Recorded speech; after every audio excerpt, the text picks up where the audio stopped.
Alright folks, the iPhone 17 is almost upon us, and you know what that means. Apple's about to convince half the country to queue outside the Apple Store in Regent Street at 5 in the morning. But before you let yourself get lost in the marketing hype and shiny ads, let's have a real, honest chat. Because here in the UK, with prices climbing, bills stacking, and upgrades costing a fortune, we need to ask one simple question. Is the iPhone 17 actually worth it? Or is it just another yearly cash grab with a few polished features? This is going to be a full breakdown: design, cameras, battery, performance, UK pricing, and whether it makes sense for you to upgrade. No sugar coating, no Apple fanboying, just the truth. Let's get into it. Let's start with design, because that's usually the first thing Apple likes to parade. Rumors suggest the iPhone 17 will keep the flat edge aesthetic that Apple introduced with the iPhone 12. Sleek, sharp, industrial. And sure, it still looks premium, especially compared to Androids that go all curvy. But let's be real, most people here in the UK will slap a case on day one. And when you've got a Tesco the iPhone 17 is almost upon us, and you know what that means. Does the new titanium finish Apple's really about matter? to convince half the country Now, to queue titanium outside is the lighter Apple and Store stronger, in Regent Street which at sounds 5 brilliant in the for morning. durability. But before you If let you've yourself ever get dropped your lost in the iPhone on a marketing night out hype in in Manchester shiny ads, or on the let's have a platform at real, Liverpool honest Street, chat. you'll know the pain of Because shattered here in glass. the UK, with the prices titanium climbing, won't bills stop cracked stacking, screens, and it upgrades only costing helps a with fortune, scratches and weight. we need to ask one simple So yes, question. nice touch, Is the iPhone but not 17 actually life-changing. worth it? Apple's new A19 Bionic chip is expected to be more efficient, and that means better battery life on paper. But let's talk UK reality. Anyone in Britain knows cold weather drains iPhone batteries like nothing else. You leave home at 8 in the morning with 100%, and by the time you've scrolled TikTok on the train and checked BBC Sport at lunch, you're already under 40%. Will the iPhone 17 change that? Maybe. Apple has been teasing stacked battery technology, which could give us a proper boost. But here's the honest truth: don't expect 2-day battery life. iPhones just don't do that. If you're lucky, you'll get through a solid day, but heavy users, people filming on holiday in Cornwall, students gaming between lectures, or professionals commuting long hours, you'll still be reaching for that charger before bed. Another issue we need to talk about is charging. UK Android phones, think OnePlus or Xiaomi, already offer ridiculously fast charging. We're talking 80W to 120W that takes you from empty to full in 20 minutes. Apple, you're still looking at about 25W wired. So unless Apple gives us a surprise this year, you'll still be stuck charging overnight or topping up during your prep coffee run. Wireless MagSafe charging is nice, but again, it's nowhere near as fast as what's already out there. That's Apple for you: reliable, but slow to innovate in charging. Alright, onto the cameras, the part Apple really sells every year. The iPhone 17 is expected to bring bigger sensors, maybe even a 48 megapixels ultra-wide, and some AI-powered photography tricks. Sounds brilliant, right? But let's look at it honestly. If you're in the UK and most of your photos are taken at family BBQs that get rained off halfway, Saturday nights in Shoreditch, or your kid's sports day in cloudy conditions, what really matters? Low light performance and zoom. The good news: Apple's been improving in both areas. If the leaks are true and we're getting a periscope telephoto lens on more models this year, you'll actually be able to take solid shots at football stadiums or concerts without everything looking like a blurry mess. But here's the kicker: unless you're really into photography, the improvements are incremental.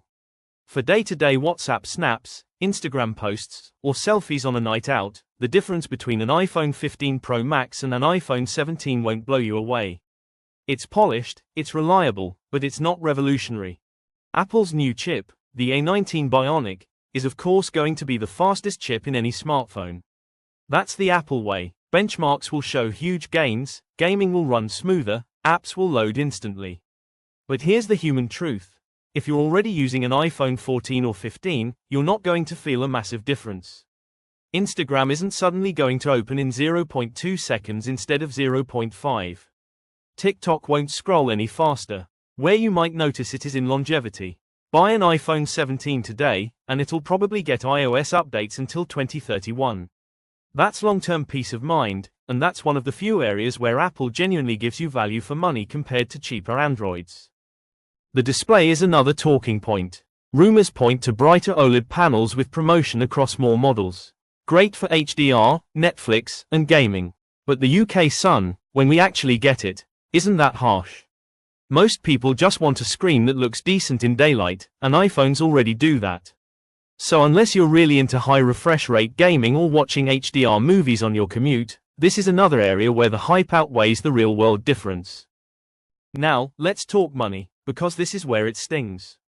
The iPhone 16 Pro Max already cost around £1,200 plus in the UK, and Apple rarely lowers prices. With inflation, don't be surprised if the iPhone 17 starts closer to £1,250 or even £1,300 for the Pro Max. And here's the real issue. For most people here in the UK, phones are bought on contracts through EE, O2, or Vodafone. That means £50 to £70 a month, locked in for 2 years.